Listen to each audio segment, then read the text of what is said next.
Austin Collie, NFL player, and as I mentioned, one of the best to ever put on a BYU uniform. Austin, great to have you back on the show. Thanks, fellas. How we doing? Oh, great. And awesome. we just want to start with this. How are you enjoying your new lucky BYU Sports Nation socks? Some of the comfiest socks I've ever put on, to be honest with you. My game on the course completely changed as soon as I put those socks on. Last week you played in a tournament there with BYU, corporate sponsors. So you put on these socks, and then what happens? Describe to us the miraculous event. I put at least 30 more yards on my drive. Not kidding. That a baby. Who knew socks could make that difference, right?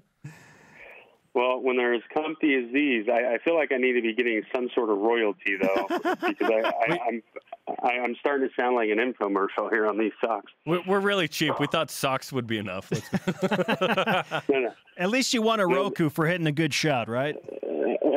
Exactly. Austin Collie with us on BYU Sports Nation. Everybody's interested to know what's the latest happening in the professional life of you right now.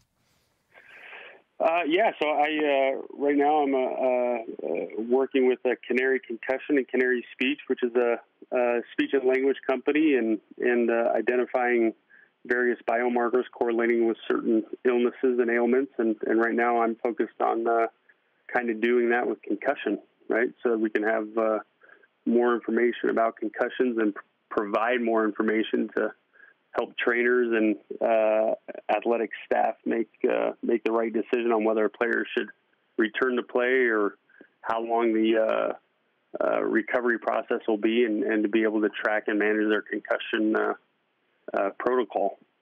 Certainly important in the game today, and it's only going to become more important, absolutely. Your brother Dylan, he's back at BYU. What do you expect from him this season? I think a lot of us are really excited to see a Collie in a BYU uniform again. I expect big things, right? Like, I have high expectations. I think he has high expectations.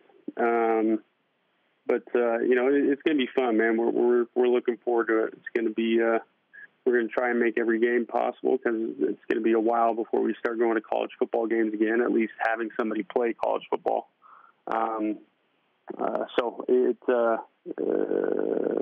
I expect big things. What are the conversations like with Dylan as he prepares for his final season of college football? It's fun because, for me, it's a way for me to kind of get my football fix, right? Every day,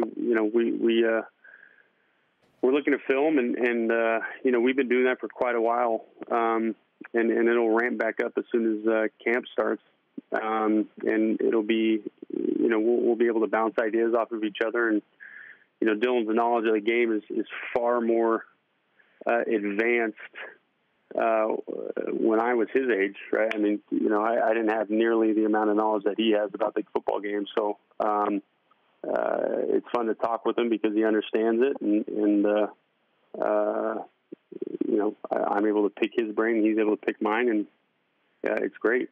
You're clearly a strong resource of knowledge for Dylan and for other football players. I know you've joked that you could never coach. Would you ever consider being like an analyst or someone that you sat down with someone and broke down film just to keep that football fix? I don't know. I maybe. Maybe. I don't know. I think, I definitely try to look for ways to kind of get that football fix.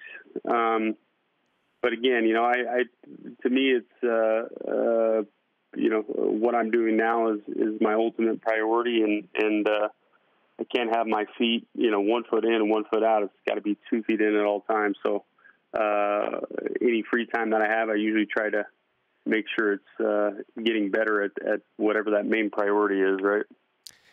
Austin, you played on a 2004 team that was talented but ended up with a losing record. Then you came back from your mission. 07-08 were tremendous seasons, 11 wins, 10 wins, some of the best teams we always fielded in a while.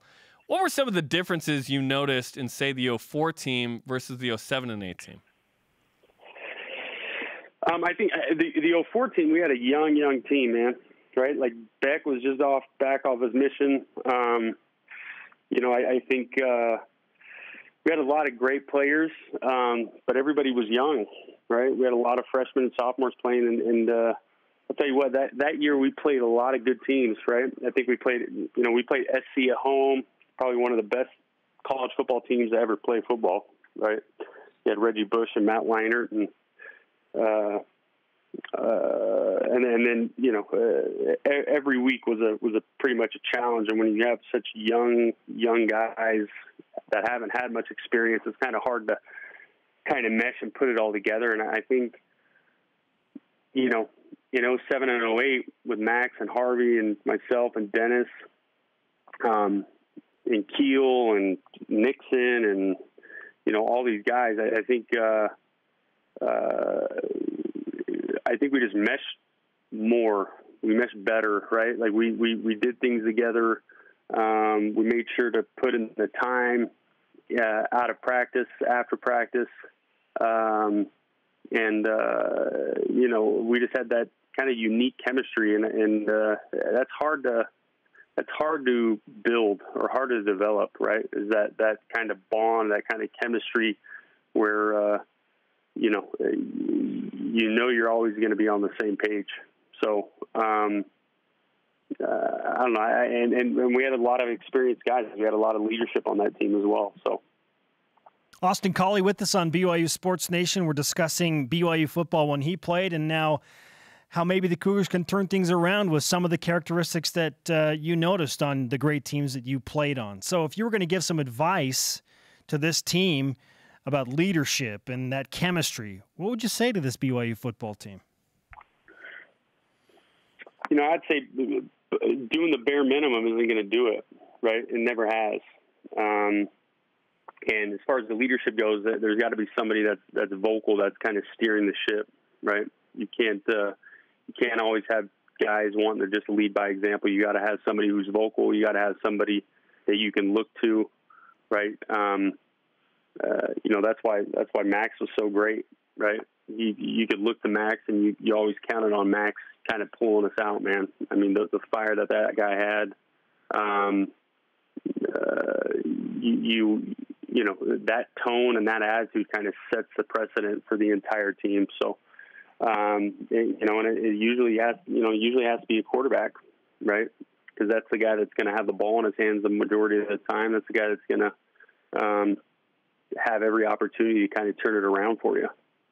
So as long as these guys have some vocal leaders, especially on offense, that are going to get the team going, hold guys accountable, and that they're going to put in the time, the extra time to get better, right? I think we'll see a big difference this year, and a far better offense, especially than last year. Let's finish with this, Austin. The 2018 schedule is certainly tough. You have 5 Power 5s, 4 on the road. You're playing at top 10 teams, Washington and Wisconsin. If the 07 or 08 teams played against this schedule, how do you think you guys do in a 12-game regular season? I think we do pretty good. I mean, man, in 08, I think the highest we were ranked was, I want to say, 7th in the country, right? But that year we played TCU, who ended up going to a BCS game. We played Utah, who ended up going to a BCS game.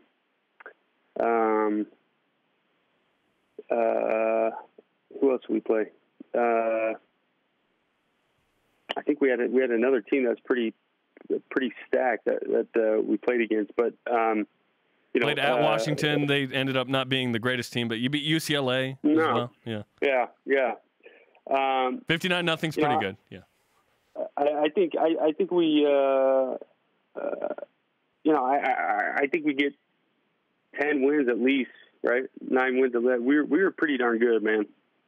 I've watched film, watching film with Mike and watching film with Dylan. I've watched some 08 film, and we were pretty dang good back then. And we could have been had we not had two of the best teams that year on our schedule in TCU and in Utah. Man, we could have been right there in that BCS game, right? Sure. Austin, great stuff, man. We appreciate the time. Know you're busy. We think it's fantastic what you're doing to, further the research with concussions, and we wish you the best with that. And we'll do our part to get you some royalties on the BYU Sports Nation socks as well. All right, guys. I appreciate it, man. All right, Austin. Talk to you soon.